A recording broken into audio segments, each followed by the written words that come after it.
Shadows of the Future by Storm Queen 873. Chapter 4. Obi-Wan couldn't sleep. He'd tried everything, from counting backwards in Narlarian, which had the longest possible words for their numbers, to breathing exercises, trying to trick his body to sleep, to rolling incessantly. Part of him was surprised that Qui-Gon hadn't picked up on his insomnia, but another part of him was relieved. He didn't want to answer his master's questions with another half-hearted response, as he'd been doing all day. He had spent most of the time since he'd awoken in meditation, trying to figure out what had happened to him. He'd finally emerged several hours later with the sobering knowledge that against all rational logic, he was indeed 13 years in the past. His body reverted to its 25-year-old self. He barely dared to believe it, but the Force, unfortunately, did not lie. Qui-Gon had been trying to talk to him ever since, to ask him about what he had seen, but Obi-Wan had been able to give him the impression that everything was fine. It had taken quite a bit of effort on his part, as he certainly didn't feel like a 25-year-old Padawan, but he'd earned himself a reprieve by promising to discuss it once they had returned to Coruscant. Qui-Gon had held up a finger then, his eyes darkening from the seriousness in his gaze. "I'll let this go, Obi-Wan," he had said quietly before they left to join the others for their evening meal. "But only for now. And if I get the slightest hint that your focus is being disrupted again, you are sharing, even if I have to break down your shields myself." Obi-Wan had swallowed at that, the part of him that would always be Qui-Gon's apprentice quailing. "Am I clear?" Qui-Gon had asked, raising his eyebrows, and Obi-Wan had nodded. A loud snore interrupted his thoughts, shattering the silence and making Obi-Wan groan. "Those snores alone could convince me that this is the past," he thought, stuffing the pillow over his head. He'd never met anyone in his life that could make such a racket while remaining fast asleep, oblivious to the irritation they were causing. His master had broken his nose sometime during his life, and Obi-Wan knew it was the source of the man's wretched snoring. He remembered the first night they'd shared an apartment, how the sound had startled him awake, and he'd been convinced that the walls were going to shake apart around him. After enduring it silently for an entire week, with Qui-Gon wondering why his new apprentice was looking more and more worse for wear, he decided that something had to be done. He'd plotted revenge. Now, he knew the code backwards and forwards and knew that a Jedi must never take revenge, so he mentally renamed it, calling it his plan to teach Master Qui-Gon a true lesson, and studied all types of stealth shields that could be used to trick a Force-sensitive. He'd done it on his own, fully realizing the consequences should someone discover what he was up to, but he'd been a possessed 13-year-old, absolutely determined to find a satisfying way to regain his normal sleep habits. After about a month of hard work and trying out all the mental shielding he'd learned, he put his plan to the final test. When his beloved master started up with the miserable snoring, Obi-Wan started snoring himself in nearly an exact replica of the horrible sound. He felt a flash of delirious joy when he sensed his master jolt awake, startled by the racket, and heard a low groan echo along the bond. His shielding had worked well enough to make Qui-Gon believe he was asleep and not purposefully antagonizing his master. Though he had a feeling that was because the older Jedi was still half asleep, and not because Obi-Wan was particularly skilled. He'd kept it up the routine for a few weeks, until his master apparently discovered soundproofing shields, which not only kept his fake snores from being heard, but also kept almost all sound out. Part of Obi-Wan had felt slightly irked, as his master had found a way to thwart him, but his goal was accomplished and he had his peaceful nights back. Eventually, he'd found a way to program his body to snore at night, which was a simple modified Force command, and he'd done so purely out of gleeful revenge. He'd certainly paid for it, however, because he hadn't found a way to reverse it. That was until he'd been knighted and given access to texts that had previously been forbidden. Soundproofing wasn't going to help him tonight, though. Something in him felt restless and uneasy, and no matter how much he'd meditated on it, he couldn't begin to make sense of it. The Force was strangely silent on why it had sent him back in time, only telling him that it had. It had curled around him, helped him release the grief that lingered, and though he continued to shudder whenever he thought of the future, he knew he was able to function without giving his master any cause for further alarm. Because he knew that at even the slightest hint of something troubling him, Qui-Gon would make good on his threat and batter his way past every shield, no matter how much pain it caused Obi-Wan. Let's hope it never comes to that, he thought, tightening his pillow around his head when the snoring grew louder. Qui-Gon is very much like my father, but how would I begin to explain? If he knew the truth? If he saw any of my memories of Vader? Obi-Wan shivered. I don't know how he'd react. I don't know how the council would react, and I don't think I even want to know. That brought him to an important decision. He knew of Anakin's fall. Would he do anything to try and stop it? Should he do anything? Could he, for that matter? Had the Force sent him back so that he could fix his mistakes or repeat them in a completely different fashion? Was he doomed to watch the destruction of the Jedi a second time around? To see his dearest friends torn to shreds by a lightsaber? To stand by helplessly as things spiraled into chaos all over again? After all, he'd done his best the first time around, and look where that had got him. One fallen apprentice and a flaming, painful death. What could he possibly do differently with the second chance if it really was that? Part of him wanted to wake Qui-Gon up right there and then to talk to him about everything and ask his advice. He had to fight to keep his body still as it itched to rise and shake the man awake, but his will finally won out and the desire faded. He couldn't talk to Qui-Gon, at least not until he was certain of his own feelings on the matter. He wasn't completely convinced that this was all some elaborate hoax, no matter what the Force told him. His Force sense had been tricked before, and he wasn't about to take any chances.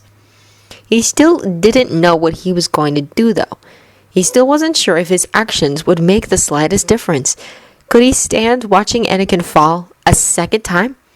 Should he end it all now, before it had the chance to even begin? Listen to yourself, part of him screamed. What are you talking about? Murdering an innocent boy simply because of something that may or may not happen?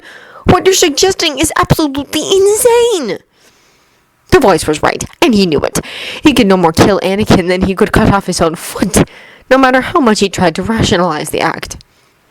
Obi-Wan had tried to put aside his emotions when facing the Jedi-turned-Sith, with the proof of Anakin's crimes staring him in the face, and he'd been unable even to beat his former apprentice, let alone kill him. So if he couldn't kill the boy, what could he do? There was nothing, and he knew it. What is this? What is wrong with you, Kenobi? When have you ever given up so easily? Part of him snarled. For someone who prided themselves on their resilience, you certainly aren't doing a good job of showing it. Stop wallowing and do something. But what? He shouted back, huffing in impatience. What can he possibly do to change things? Stop being such a narrow-minded Jedi and think. There's always something you could do. Begin by accepting that this is the past and work from there. Take this as an excellent opportunity to fix your mistakes, to keep that horrible future from happening. Can you really, in good conscience, let everything unravel a second time? You'd be persecuted if you did. If he really had been granted the chance to undo his mistakes, how could he fix them when he didn't know what they were? You still have to try, part of him said, finally calmer. You're letting your fear of failing all over again stop you from doing what you need to do, and you know it. Stop arguing with yourself and start thinking. Obi-Wan heaved a heavy sigh, sinking against the thick cushion of the sleep couch. His better side was right. Even if this was some hoax, he couldn't let that stop him from trying to undo his failure. There was only one problem that he could think of, though, if he accepted that he was living his past again. He had no idea why Anakin had decided to become a Sith, so he had no idea where to even begin to counter it. So think, he told himself. Things had become so murky in the end that he probably shouldn't have been as shocked and upset as he had been upon learning of Anakin's betrayal, but he just couldn't begin to understand what might have motivated his former apprentice. I was his master! Obi-Wan raged silently, his fingers digging into the pillow and the familiar sickening grief rising in his throat. I should have seen. I should have known. He'd been down this road before, though, and he knew where it led. He hadn't seen anything. He had sensed something, of course, and been concerned for Anakin, who had been severely lacking in balance.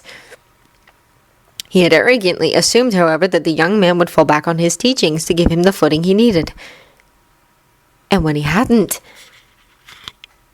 then something was wrong with the teachings.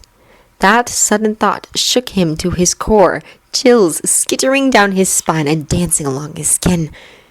He felt sick, so very sick. It was my fault. My fault. I'm the one who couldn't teach properly, the one who refused to see what was so obvious. I should have given him to Master Yoda instead of taking him upon myself to do anything when I was barely a knight.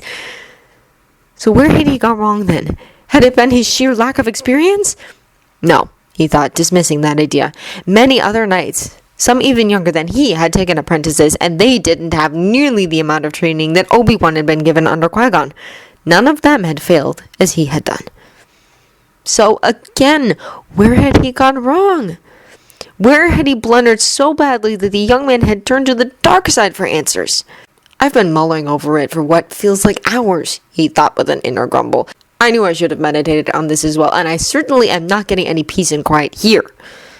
With that thought, and another particularly loud snore from Qui-Gon, he finally pushed himself up, mindful of the cabinets overhead this time around. He pulled back the privacy curtain and rolled off the sleep couch, groping in the dark for his boots. He found them and shoved them onto his feet before feeling his way to the door and sliding out into the dimly lit hallway. He drew a deep breath, straightening his rumpled tunic and running his fingers through his hair, while cursing how short it had become, and set off down the hall, being mindful to keep his movements quiet, lest he wake some light sleeper. Obi-Wan was unsure of just where he was headed. He let his feet lead the way, taking what he thought were utterly random twists and turns through the corridors of the ship. When he reached his destination, he had to wonder if the Force hadn't guided him in some way. He mentally kicked himself. The Force was always guiding him. Wasn't that part of being a Jedi? Anakin. His feet had led him to the maintenance bay, with an astro droid he recognized as R2-D2 powered down in the corner. Jar Jar Binks, the Gungan Qui-Gon had rescued all those years ago, but not really, he told himself, since it had happened only a few weeks ago, lay on a bench beside it, his feet propped up on the droid's dome, and his blanket barely covering his torso. Obi-Wan merely brushed over those details. His gaze had been drawn instantly to the little figure huddled in the corner of a couch. A thin brown blanket was tucked around his shoulders, his arms were wrapped around himself, and his face had been buried against his knees until Obi-Wan's entrance. His head had shot up when he realized that someone was watching him, and he looked away in embarrassment when he saw who it was. "Hello," Anakin whispered, his voice cracking ever so slightly, and part of Obi-Wan twisted sharply. "He's been crying," Obi-Wan thought as he watched the boy swipe furiously at his eyes, easily sensing the shame Anakin felt at being caught. Part of him wanted desperately to comfort the child, to scoop him up into his embrace and ease the pain he could sense, but the rest of him was frozen, tempted to run as fast as he could in the opposite direction.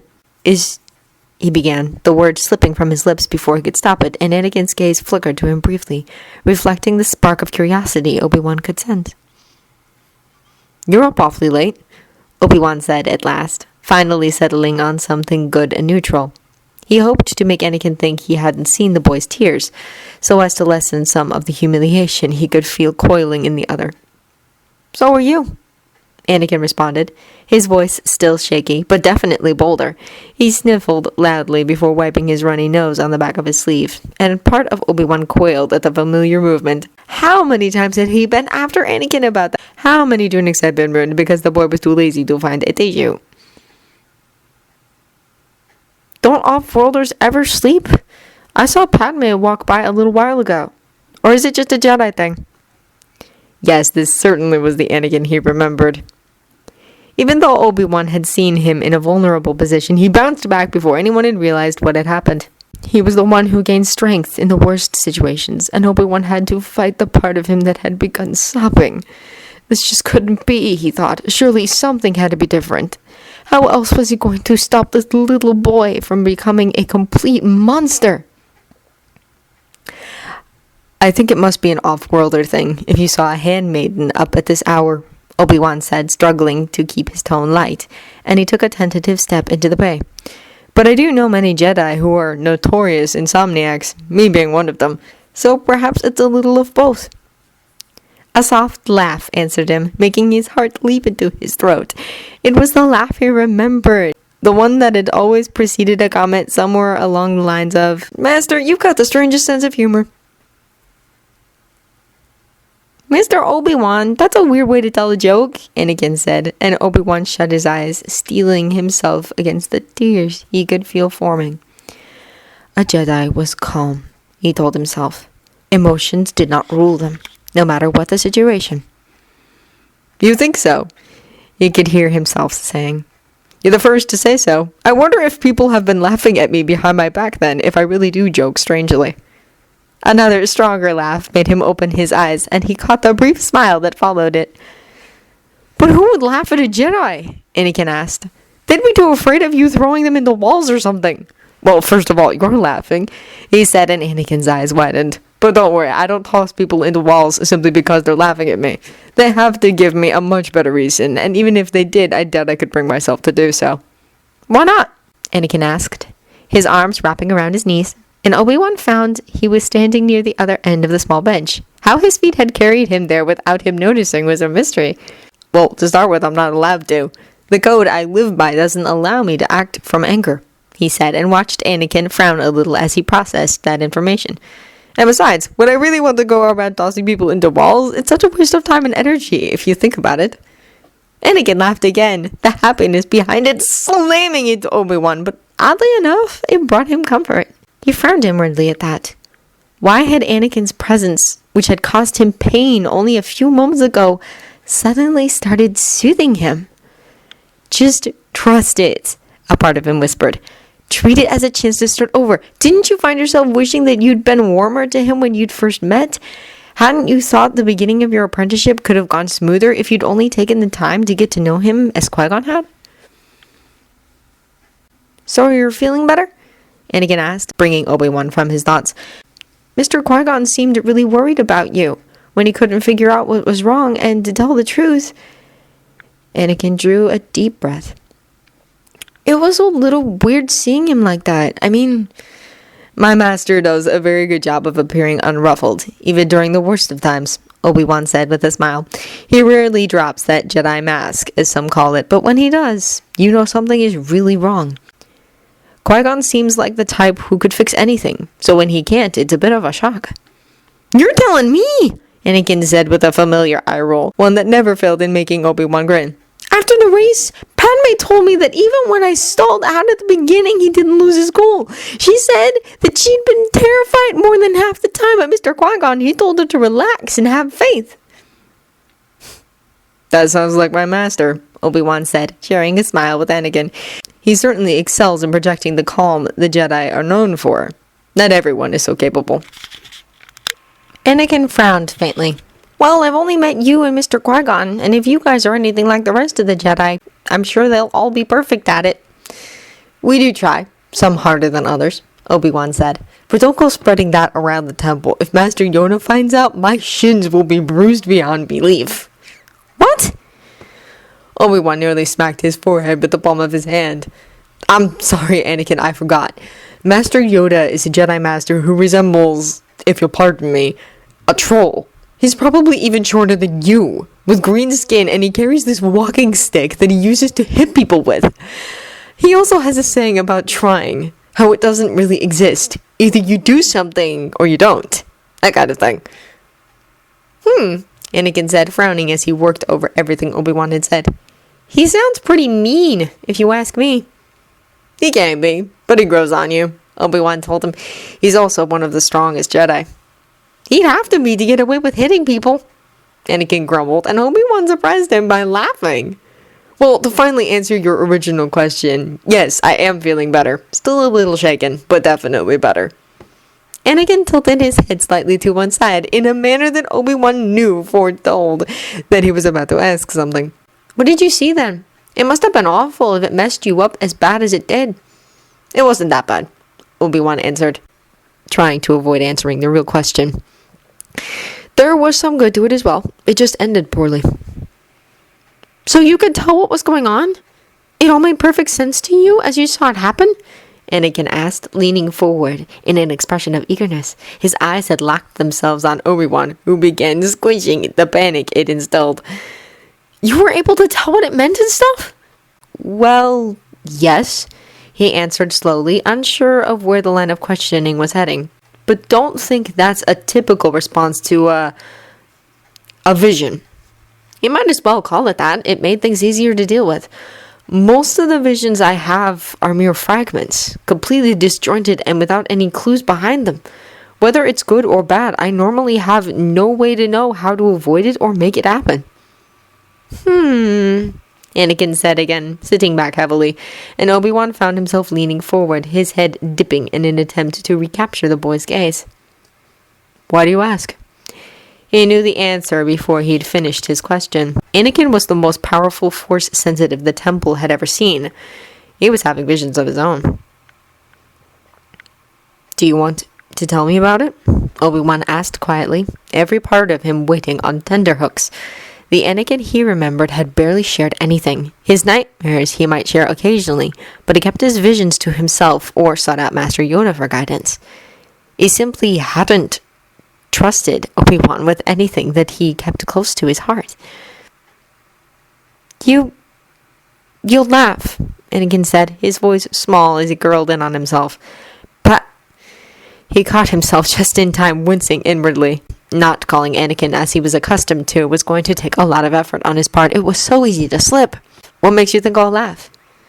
Anakin shrugged, not looking up, but Obi-Wan found himself drawing courage he never knew he had. If this had really been a situation between him and the Anakin he remembered, he would have backed down at this stage, choosing to let the boy alone and assuming he'd come to him if he truly had a problem. I made too many assumptions, he thought with chagrin. Perhaps that was why Anakin never really spoke to me. I never showed him I would listen and care about what I was hearing. Well, time to counter that then. Anakin, he said softly, crouching before the boy without thought, and gently touching a hand to a tiny knee. I give you my word as a Jedi that I will never laugh at anything you say. The boy looked up, his eyes shining, and Obi-Wan swallowed around the tightening of his throat, trying to smile. Unless, of course, you meant it to be laughed at, but those situations don't count.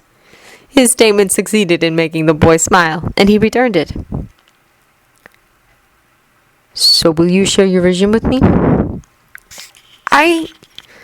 Anakin bit his lip, and Obi-Wan felt his heart leap unexpectedly. I saw Padme, and she was leading a big army into darkness, the boy whispered, and Obi-Wan felt that part of him was singing with joy. He'd succeeded in an area he'd failed in before. Anakin was talking to him. And? He prompted, never taking his gaze from the boy.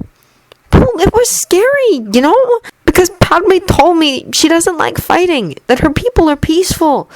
So why would she be leading an army? Anakin asked, looking at Obi-Wan expectantly, who sat back on his heels as he thought. Perhaps it's symbolic, he mused, trying not to give away that he knew what most likely was going to happen. After all, his memories didn't include this conversation, or the way he'd collapsed earlier, so perhaps a different future had been set in motion. She and her queen are heading to the Senate to argue their case, and I'm sure she's going to encounter resistance along the way. But you might be seeing the future if the queen decides to take matters into her own hands. I hope she doesn't, if it means Padme won't have to lead an army, Anakin said, mulling over what Obi-Wan had told him. Was there anything else to it? He asked after a moment. Or was that it? Anakin shook his head, his gaze meeting Obi-Wan's before darting away, and he could sense embarrassment growing in the boy. There was something else, but he drew a deep breath and Obi-Wan waited as he chewed on his lip a little before finally nodding once. It was about my mother. Part of Obi-Wan was really yelling at himself to tell Anakin that he had to let go of the woman if he ever hoped to be a Jedi, but Obi-Wan ruthlessly squashed it. That was something he would have done if Anakin had been his apprentice, but the boy was not, and he needed someone to listen sympathetically, not condemn. What did you see? Anakin started, his face scrunching and his voice wavering. She was in pain. She kept calling out to me, asking for my help, but Anakin swallowed, and Obi-Wan felt as though part of him was melting from the sorrow he sensed radiating off the boy. I couldn't find her. I was running and running, looking everywhere, but she was hidden. And Anakin drew back then, and Obi-Wan could see tears gathering in the boy's crystal blue eyes. I couldn't help her. I tried so hard, but it didn't do anything. I couldn't save her. There was a loud sniffle as Anakin buried his face in his hands, and Obi-Wan couldn't take it. He couldn't sit motionless any longer. There, he whispered, moving to Anakin's side and gathering the boy in his arms. To his infinite surprise, Anakin didn't pull away. Instead, he latched onto Obi-Wan, his face pressing against the Jedi's shoulder and his arms winding around the man's neck. Sobs racked the child's body, and Obi-Wan shut his eyes, rubbing Anakin's back as he murmured a steady stream of nonsense, trying to be of some comfort. Visions can be awful, he said at last, unsure if Anakin could even hear him, especially when they're about the ones who mean so much to us. He felt Anakin nod against his neck, and Obi-Wan tightened his grip when he sensed shame growing in the boy. It's all right to be upset, he said softly. You have every right to be. There's nothing wrong with your reaction. But Anakin began, his voice muffled by Obi-Wan's tunic. I promised her I wouldn't look back. There was another sniffle, and another shudder ran through the boy's body. How am I ever going to be a Jedi if I'm so weak? Obi-Wan stiffened, unable to completely control the response, and after setting his jaw, he gently coaxed the boy off him, yet still held the child by his shoulders. Anakin, look at me, he urged. Your reaction does not make you weak. Do you hear me? The boy nodded, peering up at Obi-Wan through tear-heavy lashes. It means you have a heart that cares for people deeply, and that can be your greatest strength. Anakin sniffed again, biting his lip. You really think so? Obi-Wan gave him the best smile he could muster. Anakin, in part of the vision I saw earlier, I was forced to watch Qui-Gon die, because I was trapped behind an energy shield. He was impaled by the enemy, and I could do nothing. The boy gasped, the information startling him from his tears. And you saw how I reacted, he continued, meeting Anakin's wide-eyed stare. So no, Padawan, I don't think you're weak. When faced with the thought of losing something I love like a father, I nearly lost my mind. You, on the other hand, were reduced to tears. There's a big difference there, wouldn't you agree? Anakin stared at him, and he could sense several emotions rising in the boy. You just called me Padawan, was the first thing that Anakin blurted out, and Obi-Wan winced inwardly. So much for controlling his tongue. Was I a Jedi in your vision? Is that why you knew my name when you woke up? Yes, to both questions, he said, sighing a little. But let me explain something about visions, Anakin. As I said earlier, they're notoriously difficult to decode, and even more difficult to tell if they're actually going to happen. You may very well become someone's Padawan, but you also might not. My mom and Qui-Gon might not die then, right? Obi-Wan nodded. The Master Yoda I told you about? I'm always going to him with my visions, and even he can't completely understand most of them. Every time I ask for advice, he tells me the same cryptic thing. He cleared his throat, and Anakin looked up at him expectantly. Be careful, you best young Padawan. When sensing the future you are, he said in his best Yoda impression, and Anakin cracked a smile. Always in motion, the future is. By attempting to counter the future you see, set in motion a worse one. You could. Remain mindful of happenings you must, but let the vision cloud your mind. You must not. Anakin laughed. If he talks so funny and hits you with sticks, why do you always go to him? Because he happens to be the wisest Jedi, Obi-Wan said, smiling. And even though I don't like the answer, it hasn't led me astray yet. Only my arrogance has. But how can you sit by and do nothing? How do you know that it might happen because you didn't do anything to stop it? Anakin asked, suddenly frowning, and Obi-Wan let the boy slide into his lap. How do you know it might happen because you tried to stop it? What if the actions you take thinking you're going to counter the vision actually make it take place? He asked as Anakin curled up against him and he absently rested his chin on the boy's head. Visions cause all sorts of problems for everyone, especially when you can't get them out of your mind. So that's why Yoda told you not to let it affect your decisions, Anakin said, and Obi-Wan nodded. Being a Jedi is about considering every side to a situation, as well as following the will of the Force, he said, and felt Anakin nod a little. If you make a decision simply because you think it'll stop a vision from occurring, without stopping to calm yourself, you haven't considered the other sides that exist, and you could have the situation blow up in your face. His words were met with silence, and a part of him tensed in fear until he forced it to relax, summoning the Force to lessen it. Things had gone surprisingly well so far. Anakin had accepted him in a way that Obi-Wan certainly couldn't remember ever happening.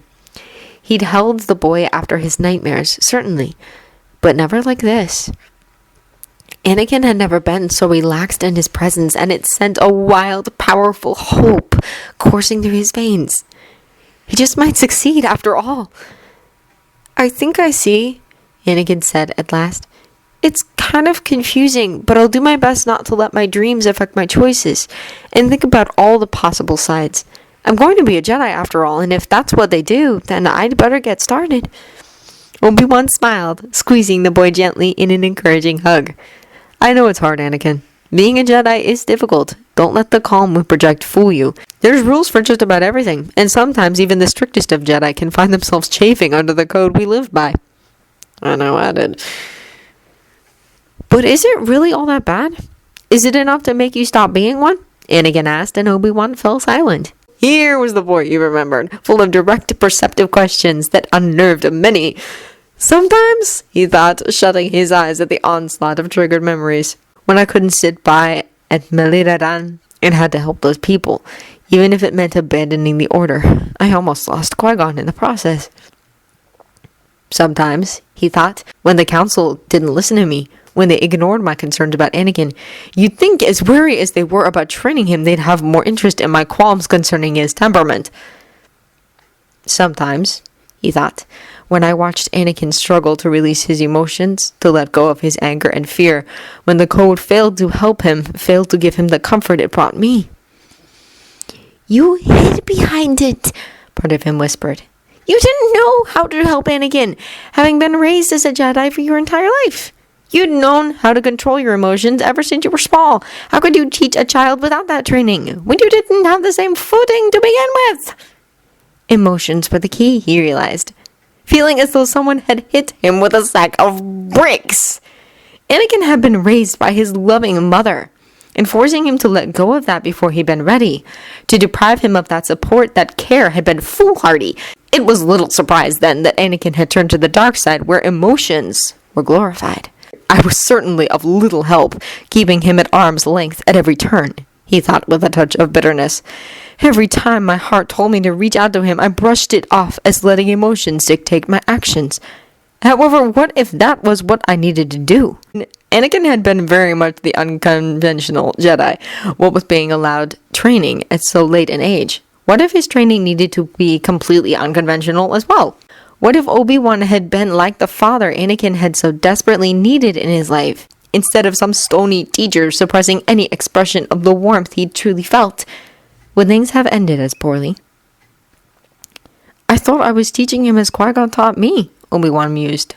But my relationship with Qui-Gon is as far from the typical master-Padawan relationship as it can get. We're family and everything but blood, and our bond is that much stronger because of it. He definitely hadn't treated Anakin as family no matter what he'd felt. It was no wonder the boy had felt so lost, ripped from everything familiar, and Qui-Gon's death hadn't helped anything.